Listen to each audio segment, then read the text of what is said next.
আর এক কৃষ্ণ ভক্ত আর এক রাম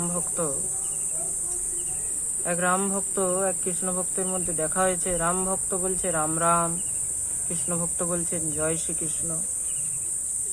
বলছে আরে রাম রাম বলো, কি জয় শ্রীকৃষ্ণ লাগিয়ে রেখেছে। আরে আমি কৃষ্ণ ভক্ত, আমি কৃষ্ণ কৃষ্ণ বলবো? আরে তোমার ভগবান তো বহুত টেরা মেরা, আর তোমার কৃষ্ণ অনেক টেরা মেরা। ভজন করতে হলে, সাধন করতে হলে আমাদের রামজির নাম লো। আমাদের রামজি একদম সোজা, আমাদের রাম একদম সোজা, সহজ সরল, কোনো একদম টেরা মেরা কি সেই টেরা মেরা ঠাকুরের চক্করে পড়েছো তুমি। যেরকম নাম টেরা, তেমন তার দেখতেও টেরা। খুব করে মহারাজ শুনিয়ে দিয়েছে কৃষ্ণ ভক্তকে। কৃষ্ণ ভক্ত তো খুব মনে মনে দুঃখী হয়ে গেছে। খাওয়া দাওয়া সব ছেড়ে দিয়েছে, ছেড়ে দিয়ে শুধু গোবিন্দকে ডাকছে।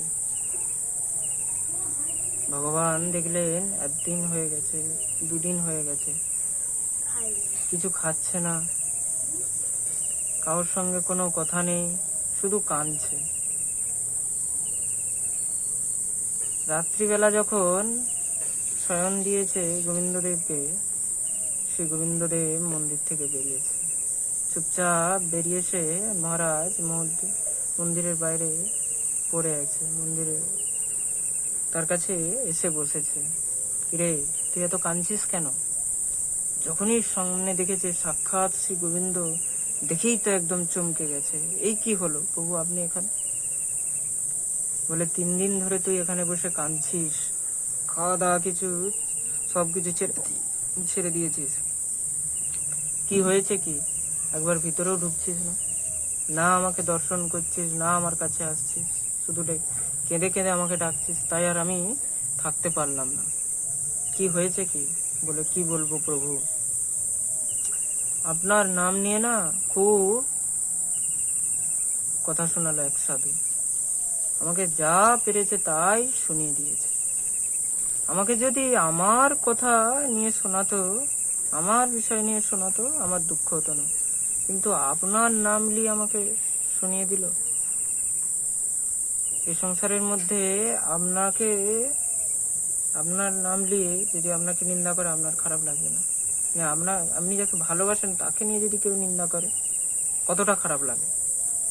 আপনি যাকে ভালোবাসেন তার যদি কেউ নিন্দা করেন, তাকে আমি সহ্য করতে পারবেন?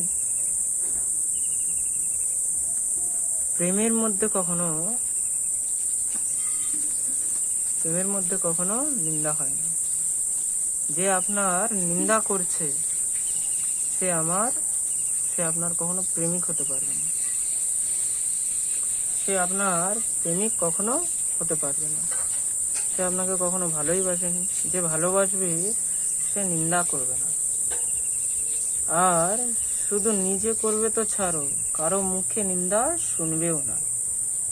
এটাই হলো প্রেম। আমি তো তোমাকে প্রাণের থেকেও বেশি ভালোবাসি, তুমি তো আমার প্রাণধন। তোমাকে নিয়ে কেউ যদি কিছু বলে, আর আমি সহ্য করতে পারি না। কেন, কি হয়েছে কি?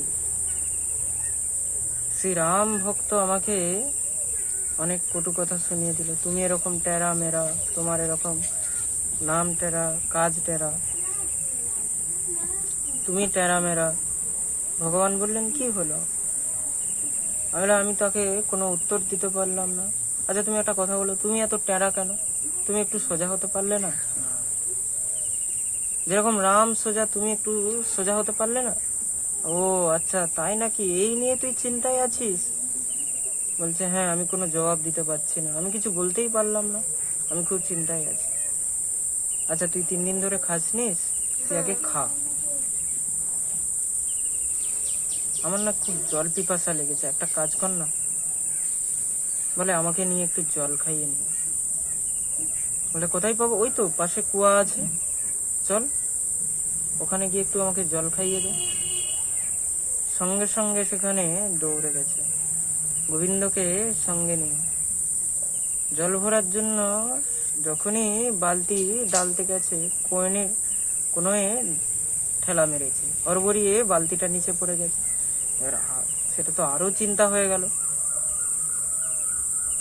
জল কি করে দেবো প্রভু, বালতি তো নিচে পড়ে গেছে। ভগবান বললেন তাতে কি আছে, এক্ষুনি আমি কিছু নিয়ে আসছি। বলে কোনো একটা ডান্ডা বান্ডা নিয়ে আয়, নিয়ে এসে এটাকে তোল। আচ্ছা ঠিক আছে। ভগবানই গেছেন ওই ডান্ডাটা আনতে, একটি সোজা বাঁশ নিয়ে এসে উপস্থিত হয়েছে।